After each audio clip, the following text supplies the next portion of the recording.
What up, ladies and gentlemen? It's the Chinnist. Today is June 27th, Wednesday, New Comic Book Day. I have my haul here of 34 with 23 different titles. Great stack this week. I have read through this stack. So starting off on the DC side, we have The Flash. So this is part 3 of the Flash War. Man, this is a great storyline so far. Really all centered around Wally West, who, through the process of, Professor Zoom, he actually figures out that he had children at one point in time. All his memory was deleted, but memory started flooding back. So this is really like the question of, what would you do? What would you sacrifice in order to get your children back? In Wally's case, he's willing to break the barrier of the Speed Force.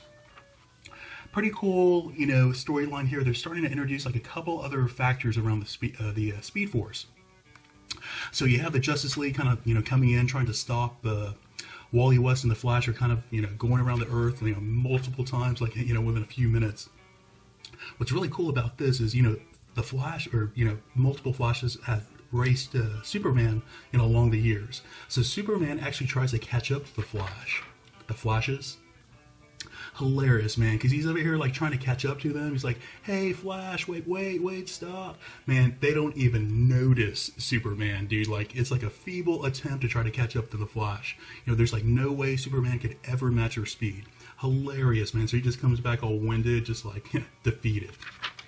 So yeah, going back to breaking the barrier, something kind of goes wrong, and they start introducing, other factors of the Speed Force. There's like other powers that kind of come out of this little, this little retcon that they're kind of expanding on within the Flash Speed Force here. So yeah, pretty cool stuff. Something they've never really done before. Really enjoy this little story arc so far. Yeah, Flash War. Alright, next up, The Man of Steel. So, part 5 of 6, man, I feel that Bendis has done like a great job so far. This little homage paid to the death of Superman. Nothing like that, happens here. Not sure why they kind of use that cover. But yeah, Rogol Zaar. So this entire issue is really, of course, them battling, but they're trying to figure out, why is Rogol Zaar, trying to cleanse all the Kryptonians? What is his deal? Why does he feel, so righteous? And by the way, this artwork by, was it Jason Fabok? Man, great stuff, dude. Like, very Jim Lee-esque, in my opinion. Man, excellent artwork here, compared to the rest of the issue, in my opinion. But yeah, man, going back, man, very cool stuff. So they're, really trying to figure out why are they, why is this guy trying to cleanse the Kryptonians? And if he's willing to destroy Krypton to cleanse the Kryptonians, what is he willing to do to the Earth? So you kind of leave it there like a little cliffhanger. So yeah, issue number 6 is going to conclude this little story arc here by Bendis. And again, I think he's done a great job so far. Alright, the Teen Titans special. So this one is actually, this was going to be hot. This was going to be that first cameo of Crush. So I went ahead and I got 5 copies just to kind of throw into the speculation box. So I did read through this, man. I felt it was a great little, it's like a little bridge issue here between issue number 19 and issue number Teen Titans number 20, which is right about to come out next. So this really all focuses around Damian, and going back to the original Teen Titans when Rebirth started, it was really Dick Grayson who kind of came to him and said like, hey, there's like a need for like a specialized little team, and I have these teammates I kind of hand selected for you. I feel, Robin, that you have the ability to start leading this team. Can you put it together? Can you kind of pick it up and kind of run with it? So this is like a complete change. It kind of starts off with this little storyline with Black Mask, to where he attempts to actually kill someone who's trying to collect money from, like a little mom and pop shop. The guy ends up dying, and Damian goes in for straight up revenge. And Damian, he's willing to kill. Like, he will kill from, coming from the League of Shadows. He has no qualms about killing whatsoever. He just kills, period. They haven't really shown that in the Teen Titans side of things. Here's issue number 20. But, they showed it here as a little in-between prelude here. And I'm not, I think that's why they kind of have this little in-between one-shot to kind of like show you like what's happening, because this could have really have been issue number 19 to lead into issue number 20. So I think they did a little one-shot issue to try to, I think it was really due to Damian killing so many people here in this one issue. Anyways, going to fast forward. So the really reason why this one was hot is this is actually the first cameo of Lobo's daughter. So I'm going to go ahead and fast forward to her little first appearance here. So it's just a cameo, and they show a little shot. So, Damian is at this point in time willing to start up his own team. He's looking for a team of powerhouses that he could really count on. Not a team that was kind of set up for him, by Dick Grayson. He wants to do his own thing with his own agenda. So here you go. This is Lobo's daughter. This is her first cameo. She's not in any of this issue other than this one little frame here. So yeah, her name is Crush. This is her cameo, and her first full appearance will be Teen Titans number 20. So yeah, be on the lookout for that.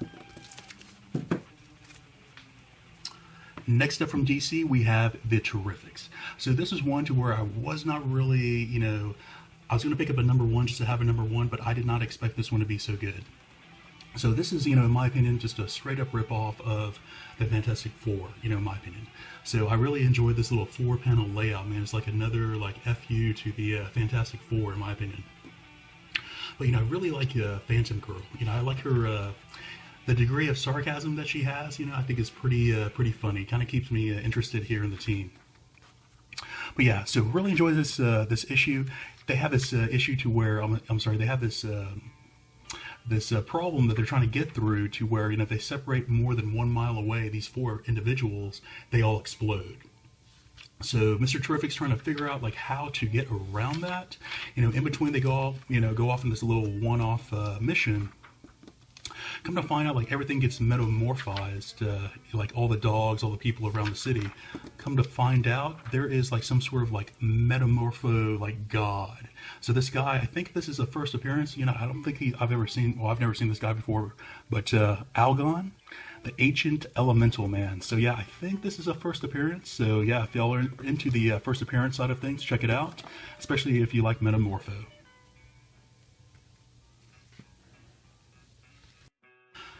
Okay, next up is going to be Batman. This is one more Prelude. I think this is the very last one. The wedding issue is actually next week. I have a few of the covers on order from Midtown. So yeah, Harley Quinn and the Joker. So this one issue, kind of covers, really more the relationship between Joker and Harley, but it really is kind of an analog to Joker's relationship to the Batman, which is why they kind of call this, a prelude, kind of like a tie-in to the wedding side of things. And pretty cool stuff. If you enjoy the Joker, and Harley, I would definitely pick this one up. Even if you're not into the wedding side of things. But come to find out at the very end of this issue, I think this issue is supposed to be read before Batman number 48 and 49. Because you kind of see Joker going into that church, which I know he was in issue number 49, which I just read last week. So yeah, anyways, if you're into the wedding side, you want everything, pick it up. If you enjoy the Joker with Harley Quinn, that relationship, they're broken up right now, but if you enjoy that little relationship, pick this one up.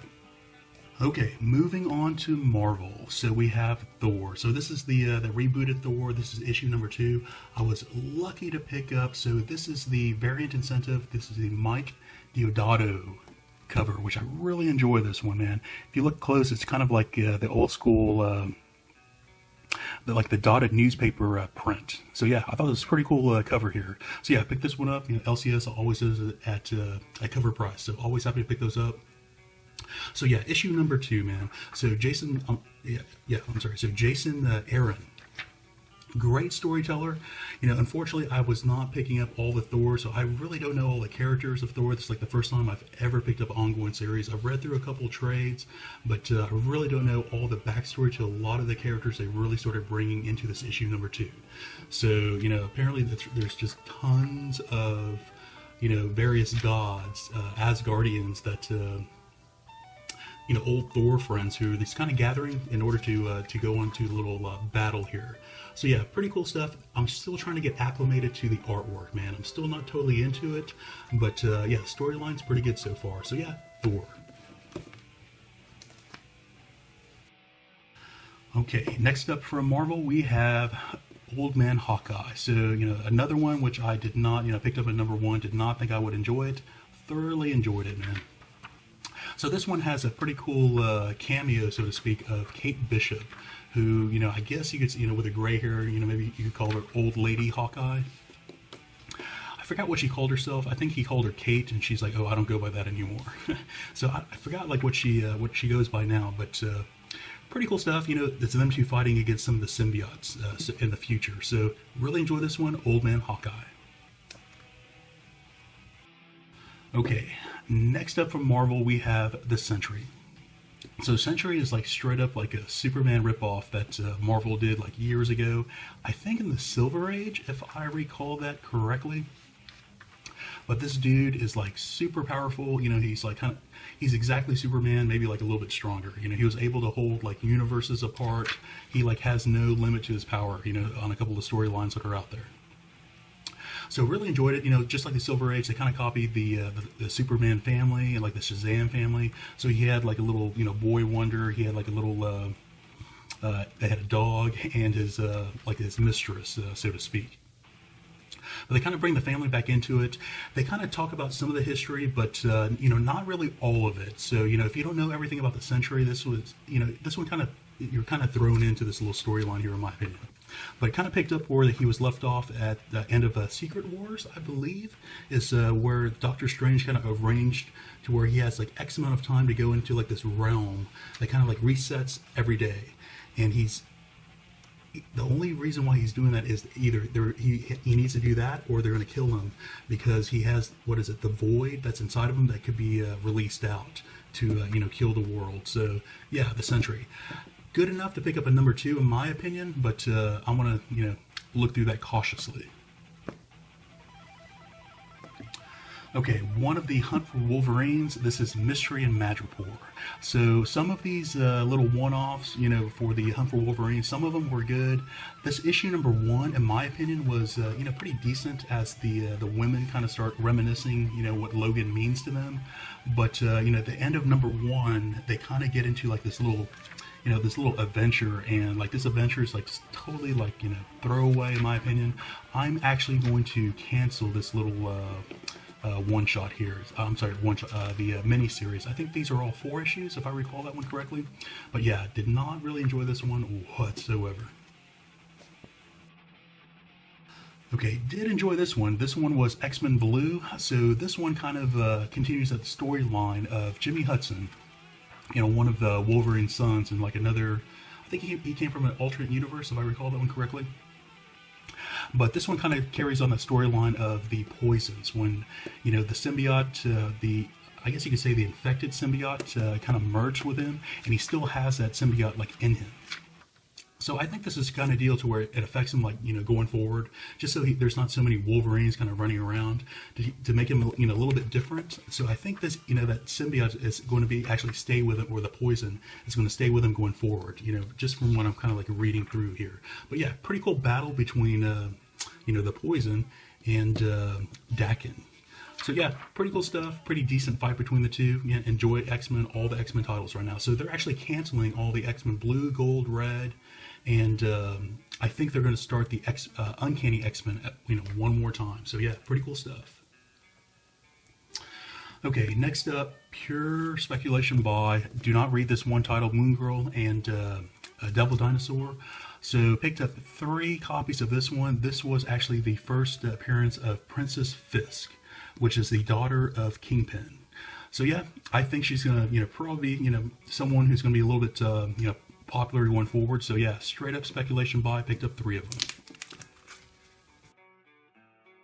Next up from Marvel, we have Multiple Man. So Jamie Madrox. So as you may remember, if you follow the X-Men titles or the mutants in general, he actually died at the Death of X storyline.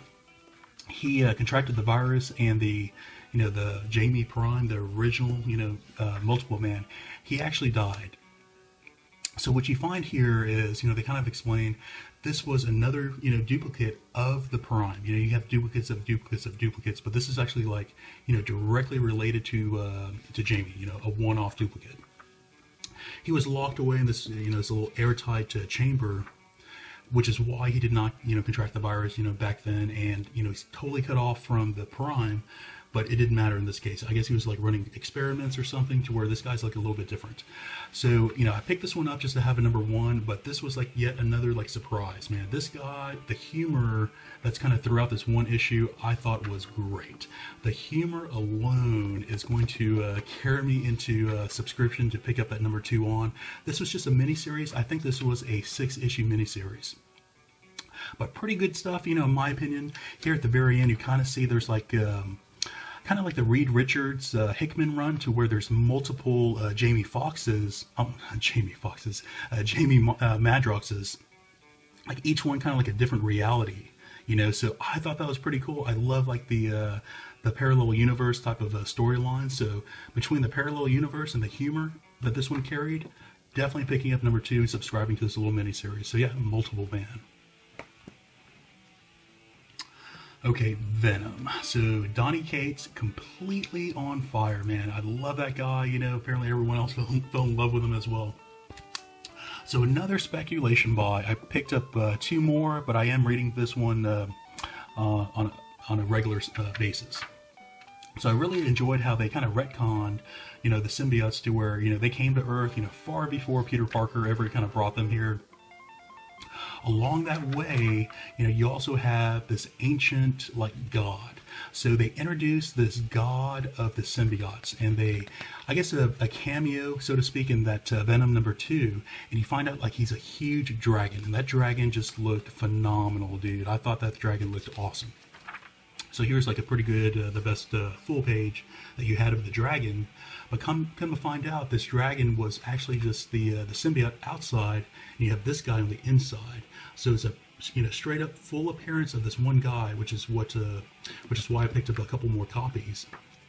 This guy's name is, what is it? His name is Null, K-N-U-L-L, and apparently he's like the god of the symbiotes. And he's like super ancient, like thousands of years old.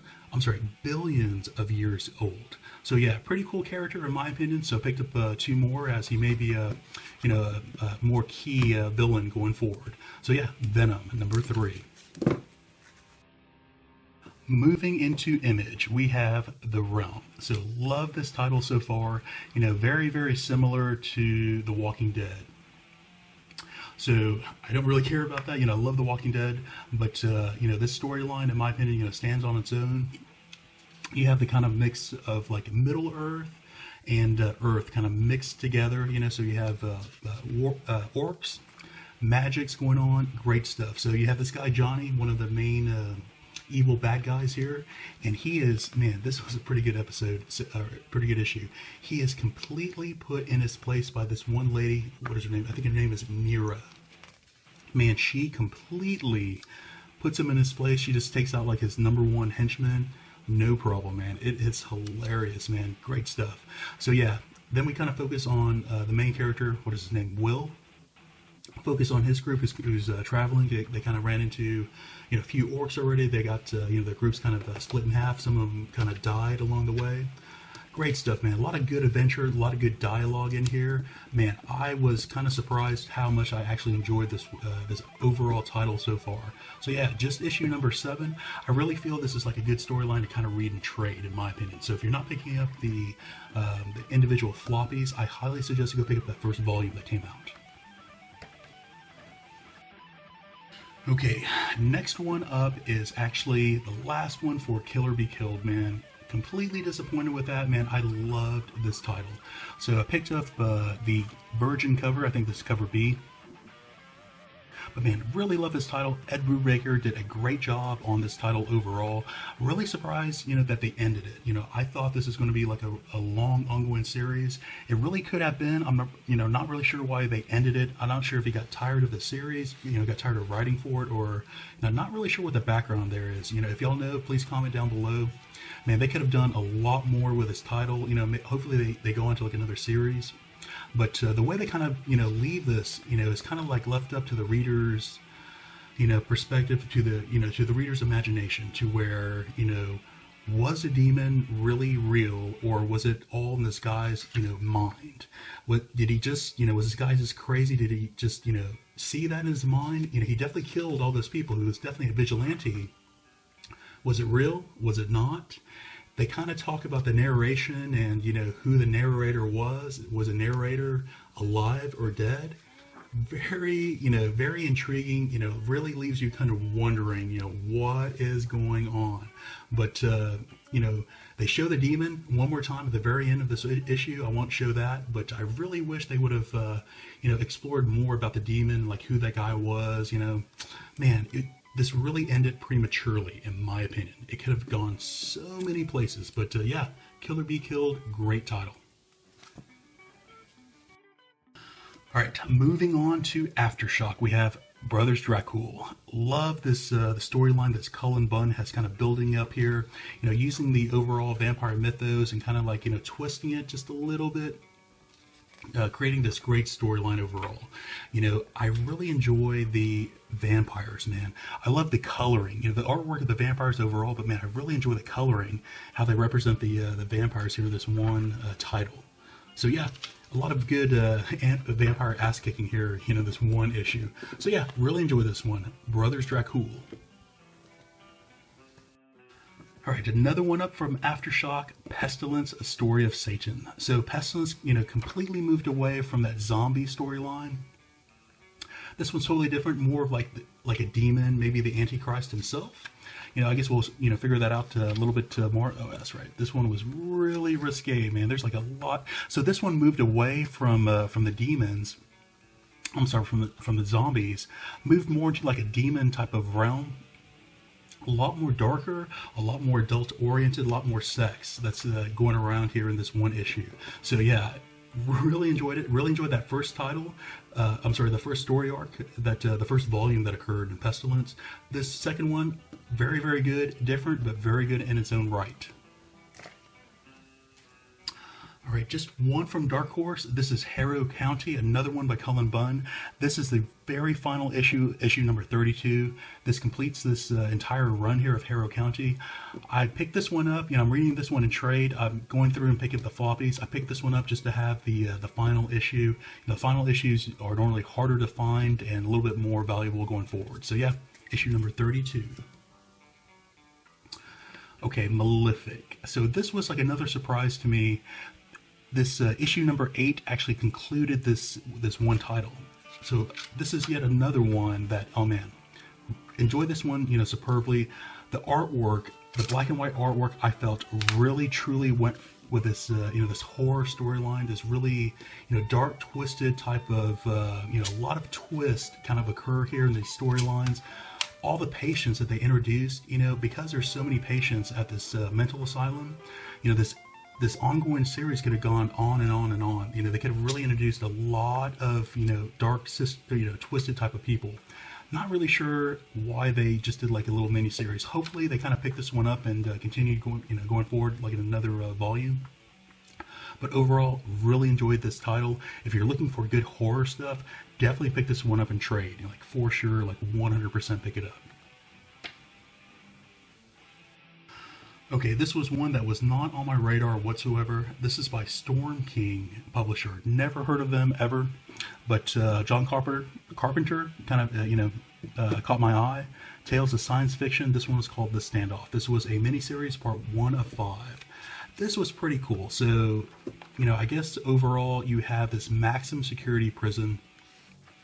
There's a riot. There's a breakout. I'm sorry, not a breakout yet, but there's a riot.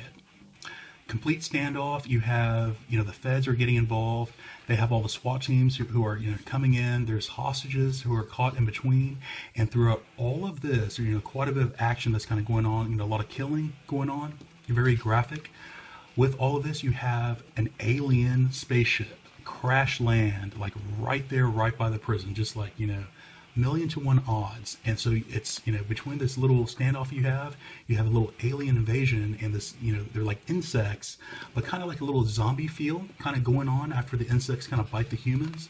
So pretty cool storyline overall, but I really feel, I may pick this one up and trade. So I want to thumb through that number 2, just kind of look at it.